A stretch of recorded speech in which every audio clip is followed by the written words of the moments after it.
Okay, now we're working on step 6. This is the final step in the plan. This is our back cut.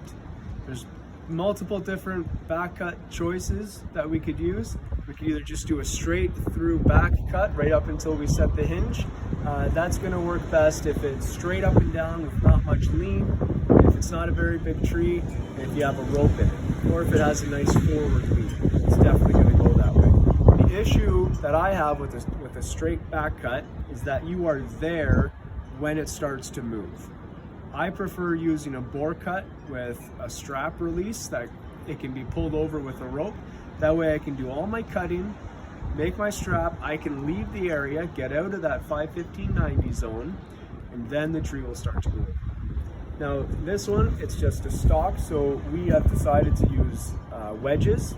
Because it's not very tall, I'm not going to have very much leverage at the top to get it to go over, so I've decided to use 2 wedges. I'm going to stack these wedges and I will explain that as I go.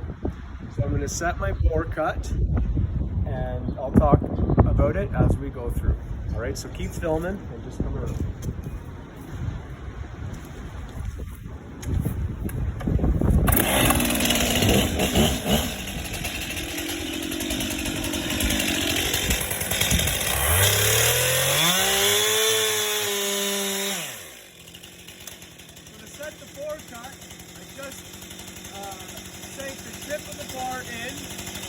I don't have to be worried about the nose zone coming into contact. I'm going to move my entire body sideways and plunge the rest of the way through.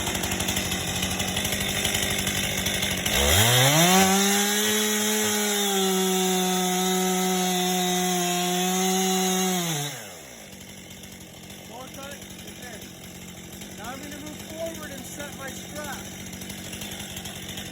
So I'm going to move forward and set my hinge.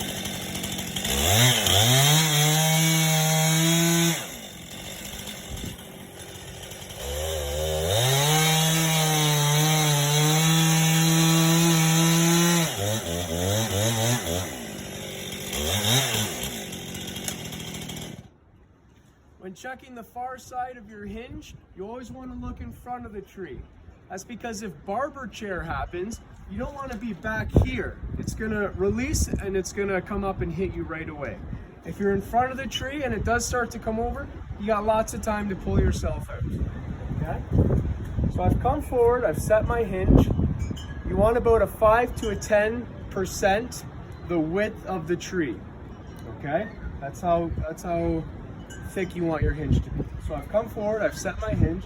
I'm going to come back, I'm going to leave about 25% on this side, and then I'm going to come in on the side just past halfway so that I can slide my wedge in.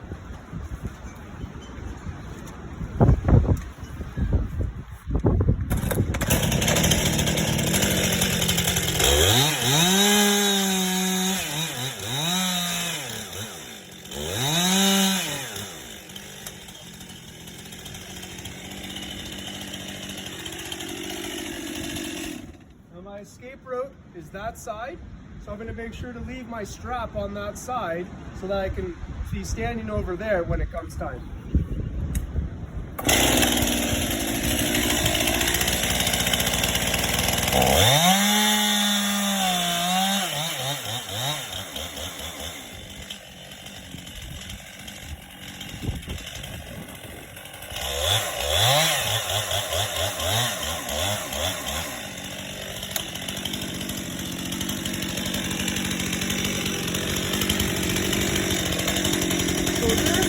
This is where my top wedge is going to go in. The next one is going to go to 1/2 inch below it. I'm going to have to bore in again. First, measure the depth of your wedge. You want to go at least that deep.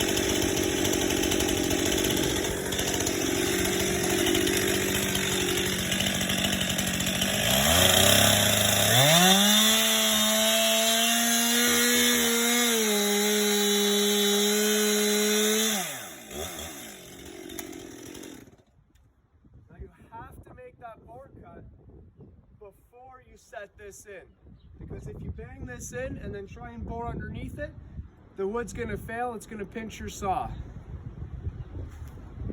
we'll put one in here, one in here. Tap them in.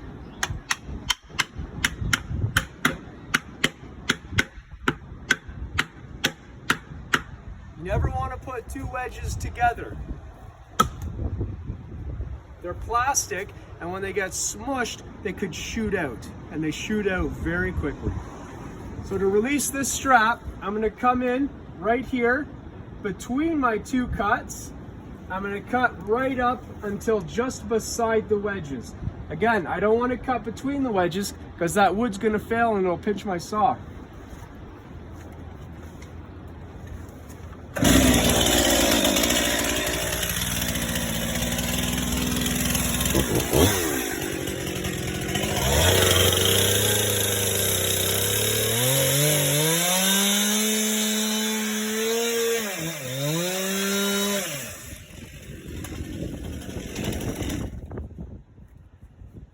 So that strap should be effectively broken now. We're able to easily be broken.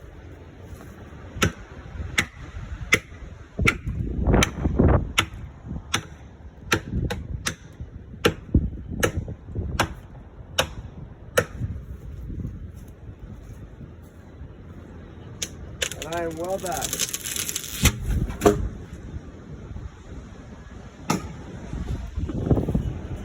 And the tree's down. Come on in, take a look.